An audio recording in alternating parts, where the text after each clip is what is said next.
Hi, I'm John Keggy, an orthopedic surgeon here at Orthopedics New England in Connecticut. And today we're looking at the case of a 71-year-old female with a history of knee pain, presenting with the symptoms of being unable to go to the gym and pursue her normal workout routine on weights and also swimming. She does have a history of prior right knee replacement in 2013 with good result. She's reached the point now where she cannot pursue her activities. She's had injections, she's tried medication, she exercises regularly, so we know she's fit. So at this point we can go ahead and take a look at the films, which we have here. Here's her recent AP. As you can see, she's got substantial joint space narrowing medially. She does have medial pain. She also has anterior pain with stair climbing activities, and you can see on her lateral she has a fair amount of patellofemoral disease as well. So we'll approach this with a standard anterior incision over the knee. We'll do a medial parapatellar arthrotomy. We're doing this without tourniquet, which is very helpful for blood loss control. When we join the video, it will be at the point of pin insertion, so we will have already done our exposure. There are some key points about the exposure. It's important, I think, to mobilize the tibia forward by sectioning the posterior meniscal ligaments. That makes removal of the tibial cut much easier in this tibia first technique. It's also important to expose the anterior cortex along the lateral ridge. That'll be important for morphing. Also, we've removed all osteophytes, which is important for getting an accurate ligament balance picture of the knee when we insert the balance spot. So now join me in the operating room. So we're going to do a standard approach. Once we get to the arthrotomy, we'll do a standard amount of dissection just around the proximal tibia, not doing any releases, but just 8 or 10 millimeters around the proximal tibia. For extension, let's see we're at extension. So we're at about 2 degrees of flexion, so maybe we get away with an 11 insert. Sometimes you go up and down by 1 millimeter. We'll check that out in just a second. And then I'm going to put a valgus stress on here. You can see that we've definitely addressed the laxity. That's varus valgus, which again, pretty easy to do in the last 30 degrees of extension. Much harder to do here because the hip is rotating. So I can brace it. I get a little bit of an idea, but it's awfully hard to tell beyond 30 or 40 degrees of flexion. I hope you enjoyed the video. I hope you found it valuable for showing the technique. We're back here in the office now with her films. She had a short hospital, 23-hour stay. She got up later that very same day of her case. She was home by later the next morning. She was back in the office today for her 10-week visit. She's very happy with her progress.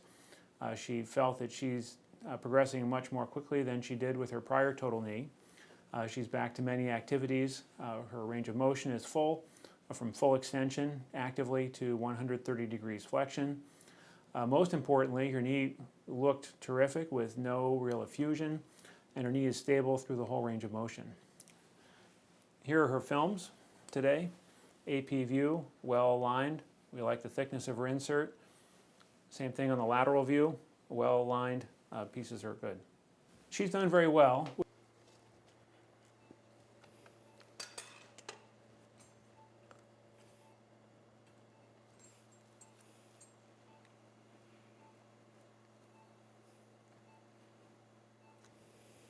So now just take her through a range of motion here.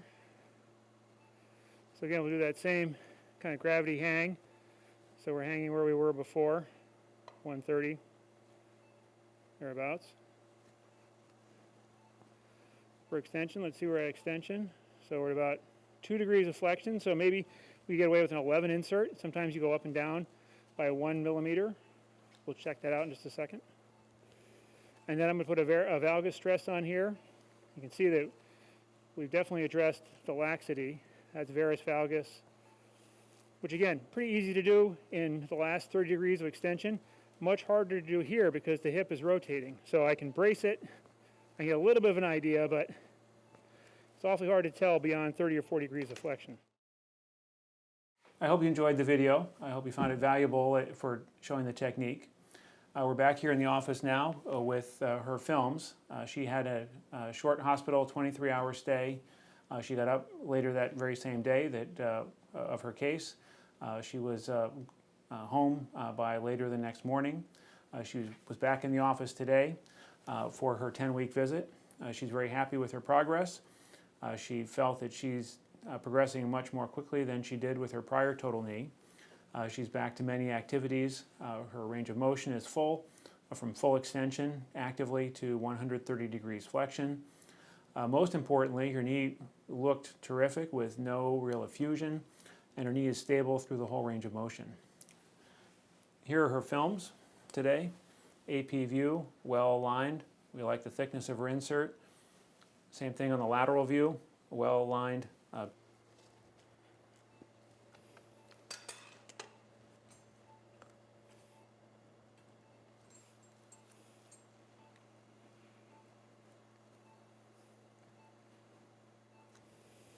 So I'll just take her through a range of motion here.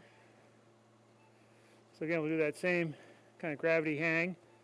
So we're hanging where we were before, 130, thereabouts. For extension, let's see we're at extension. So we're at about 2 degrees of flexion. So maybe we get away with an 11 insert. Sometimes you go up and down by 1 millimeter. We'll check that out in just a second. And then I'm going to put a valgus stress on here. You can see that we've definitely addressed the laxity. That's varus valgus, which again, pretty easy to do in the last 30 degrees of extension. Much harder to do here because the hip is rotating. So I can brace it. I get a little bit of an idea, but it's awfully hard to tell beyond 30 or 40 degrees of flexion. I hope you enjoyed the video. I hope you found it valuable for showing the technique. We're back here in the office now with her films. She had a short hospital 23-hour stay. She got up later that very same day of her case. She was home by later the next morning. She was back in the office today for her 10-week visit. She's very happy with her progress. She felt that she's progressing much more quickly than she did with her prior total knee. She's back to many activities. Her range of motion is full, from full extension actively to 130 degrees flexion. Most importantly, her knee looked terrific with no real effusion, and her knee is stable through the whole range of motion. Here are her films today. AP view, well aligned. We like the thickness of her insert. Same thing on the lateral view, well aligned. Pieces are good. She's done very well, which is very typical for these patients. This is why I like this technology, because this technology allows me to make decisions in the OR, gather data that no other system provides in terms of ligament balance, real time, during the case, with in-surgical morphing of the knee. I gather that data, I can make quick and accurate decisions on that data, actuate that data, and then that's what results in the patient having a balanced knee throughout the full range of motion in a very reliable and reproducible way. That's something that no other system provides.